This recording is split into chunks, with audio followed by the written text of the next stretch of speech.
Tudo pronto para o Aero-Paê amanhã às 5 da matina. Urubu tenta impedir que Vasco jogue no Maraca.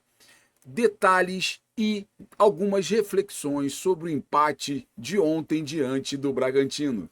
Essas e outras notícias agora no Bolorento Futebol Clube.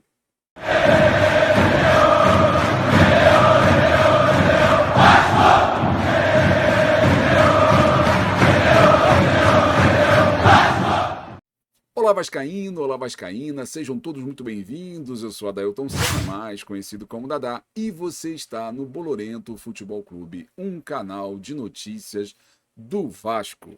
Vamos começar falando um pouquinho do jogo de ontem, fazendo algumas reflexões agora com a cabeça fria, mais calmo, já refletindo um pouco mais sobre o que rolou ontem lá em Bragança Paulista, um empate de 1-1 entre Vasco da Gama e Bragantino, um resultado que, ao meu ver, é considerado positivo, até porque eu acho que o Vasco voltou a competir.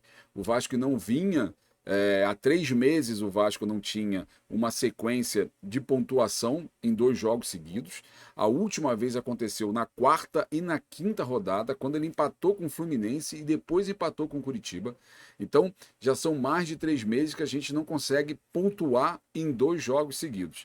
E a gente pegou 2 times da ponta da tabela. A gente jogou com o Grêmio, que está disputando a parte de cima. Pegamos agora o Red Bull, que se vencesse o Vasco ontem, eles iam chegar ao topo, ia ficar na vice-liderança. Não iam ficar porque o Palmeiras acabou vencendo no finalzinho, mas ficaria ali em terceiro, muito próximo do Palmeiras. Então, quer dizer, são times realmente bem estruturados, são times que vêm jogando um futebol bem melhor do que o Vasco vinha apresentando até a partida contra o Grêmio. E, de repente, o time, de certa forma, se ajustou. O time, de certa forma, ganhou pelo menos competitividade.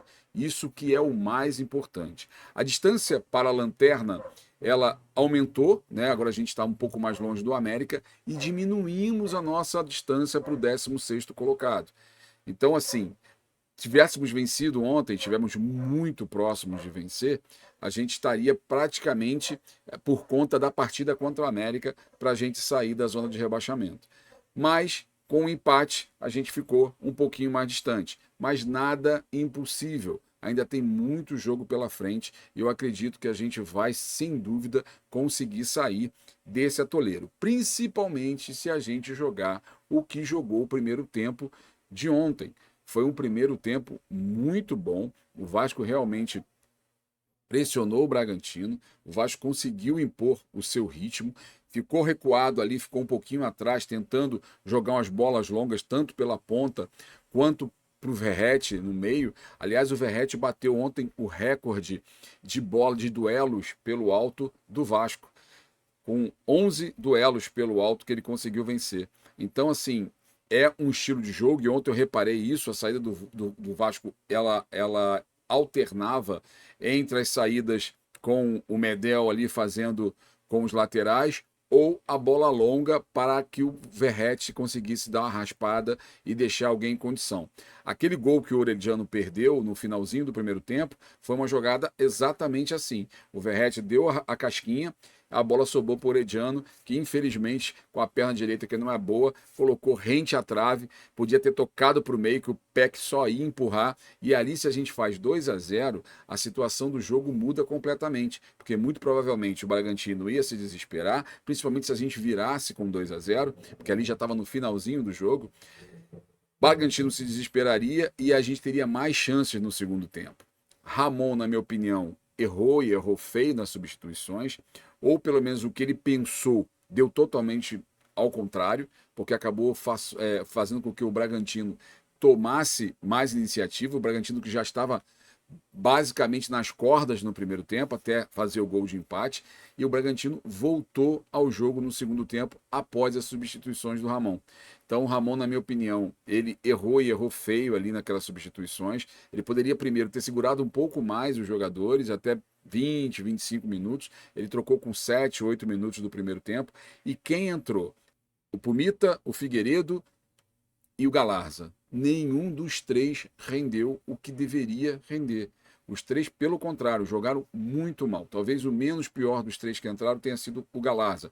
Mas o Figueiredo segurando demais a bola, perdendo tempo de dar o passe. O Pumita não consegue ganhar no um contra um, não existe com o Puma Rodrigues. Toda vez que um atacante adversário tem a bola para passar pelo Puma, ele passa com muita facilidade.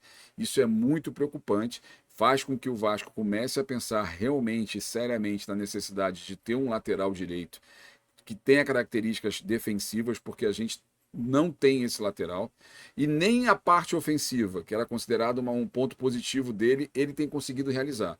Então ele está numa fase muito ruim, não sei o que está acontecendo, mas ele está numa fase muito ruim. Ontem ficou claro, teve uma bola no final, que ele perdeu uma bola dominada já, a bola no pé dele, ele conseguiu perder, e quase que o Bragantino chega ao gol da virada, depois dessa falha aí, que seria, eu acho que a pá de cal para o Puma Rodrigues. Então a gente precisa realmente ver o que está acontecendo nessa lateral direita e de alguma maneira a gente reverter. O Bragantino teve 60% de posse de bola contra 40% do Vasco. Eles fizeram 22 finalizações, porém apenas 7 foram na direção do gol, enquanto o Vasco teve 8 chutes a gol com 4 que atingiram ao alvo. Então o Vasco também, mesmo não tendo uma alta posse, né, pelo contrário, né, ele teve 40% de posse de bola, mas ele teve uma marcação muito efetiva. Ele conseguiu pressionar o Bragantino deu 22 chutes, 7 no gol, mas você vê que não teve nada de extraordinário, nenhuma um super perigo para o gol do Léo Jardim. Né? Teve o lance do gol, que foi uma infelicidade, primeiro do Medel, que na hora de tentar tirar a bola tirou fraca e sobrou no pé do Gustavinho, numa felicidade. Aquela bola é típica de subir a arquibancada e parar fora do estádio. A bola foi forte, o Léo Jardim ainda teve reflexo suficiente para tocar nela, mas foi insuficiente para impedir o gol. Ali, o Bragantino se reergueu, se ressuscitou para a partida. A gente acabou, no segundo tempo, não tendo o mesmo ritmo, o Verratti acabou ficando isolado, tentava fazer as jogadas, mas não chegava a bola até ele. As modificações do Ramon não surtiram efeito. Mas o saldo, na minha opinião, acabou sendo muito positivo. Acho que arrancar um ponto de lá, se antes do jogo dissessem para a gente, olha, te dou um ponto, não precisa nem jogar. Todos nós assinávamos, porque a gente tinha realmente preocupação com o time do Bragantino, que é um time rápido, um time veloz, um time que em 20 jogos, jogando no seu estádio, só perdeu 2. Então é um time que vem numa toada ali dentro muito boa, e é um time realmente que vai brigar na parte de cima da tabela e vai ser muito útil para a gente quando jogar contra os nossos adversários. Então, arrancamos esse ponto.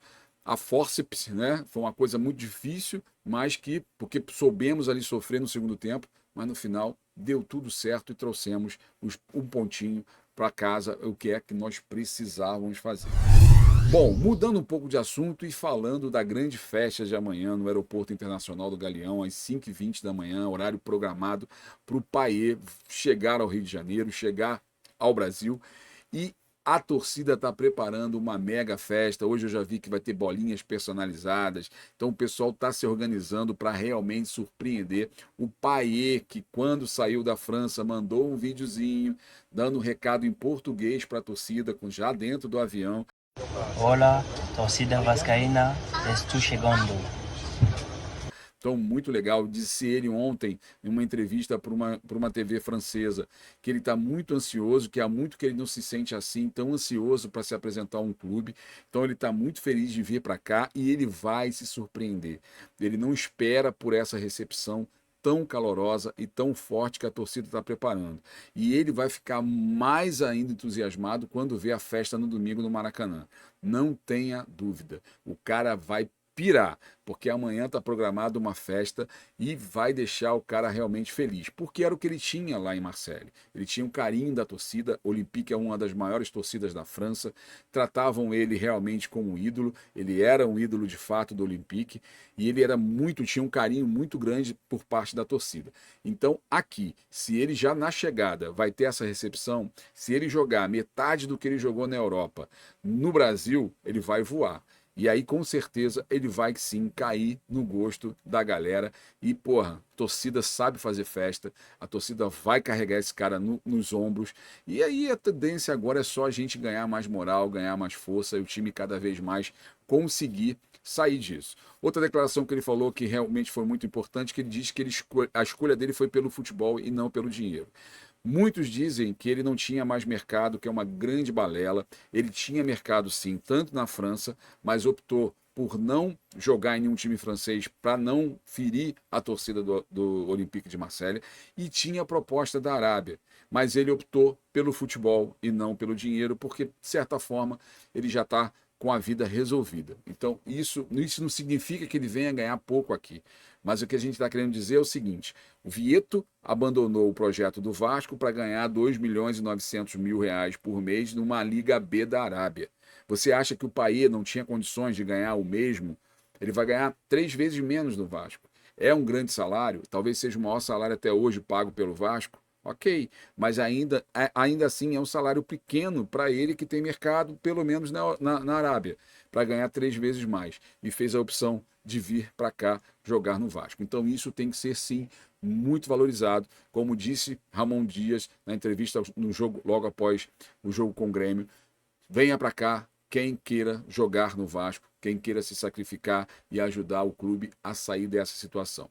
E o Payet quis e está vindo amanhã e vai ser muito bem recebido. E eu vou estar às 5 horas da manhã com a galera lá do podcast Cruz Maltino, fazendo uma live direto. Vai ter lá um correspondente lá no aeroporto. Eu vou estar na bancada com eles antes de eu ir para o trabalho. Vou estar lá participando dessa bancada na chegada pelo Aero Payet, a chegada do Payet no Rio de Janeiro. Espero contar com todos vocês amanhã. Às 5 horas vai abrir a transmissão. A gente vai estar lá no podcast Cruz Maltino. Vai lá, se inscreve e acompanha a gente por lá. Bom, outra situação que aconteceu hoje foi que o Urubu tentou impedir que o Vasco jogasse no Maracanã contra o Galo. Ele entrou com um pedido, porém bateu num juiz que julgou sem condições de julgar o caso, que provavelmente é flamenguista, então voltou para ser sorteado para cair em outra. E com isso está adiando a emissão dos ingressos. A torcida já está ansiosa. Esses ingressos você tem a certeza que vai ser abrir e esgotar 1, 2 horas depois. Todos os ingressos vão ser vendidos muito rapidamente. Eu não tenho a menor dúvida disso. Então, preparem-se para uma grande festa no Maracanã no domingo. Preparem-se para a chegada amanhã do Payet, que vai ser uma grande festa. E prepare-se para a nossa arrancada, que está dando sinais que vai acontecer logo, logo. E prepare-se para inscrever aqui no canal. Se você ainda não é inscrito, se inscreva, compartilhe, dê o seu like, marca lá o sininho para não perder nenhum vídeo do canal. E acompanhe a gente nas lives todo domingo e toda segunda lá no podcast Cruz Maltino. Eu vou estar sempre domingo, 8 horas da noite, na Domingueira, e na segunda-feira, meio-dia e 6 da tarde. Eles têm live durante todo o dia e eu vou estar lá sempre aos domingos e segunda. E em breve, quem sabe, a gente comece a fazer umas lives aqui no canal. A gente está tentando desenvolver um projeto para que isso aconteça. Beleza? Então, muito obrigado pela sua audiência, muito obrigado pela sua paciência e fui! Rio de Janeiro, brasileiro, meu irmão. Sou Vasco da Gama, tantas vezes campeão.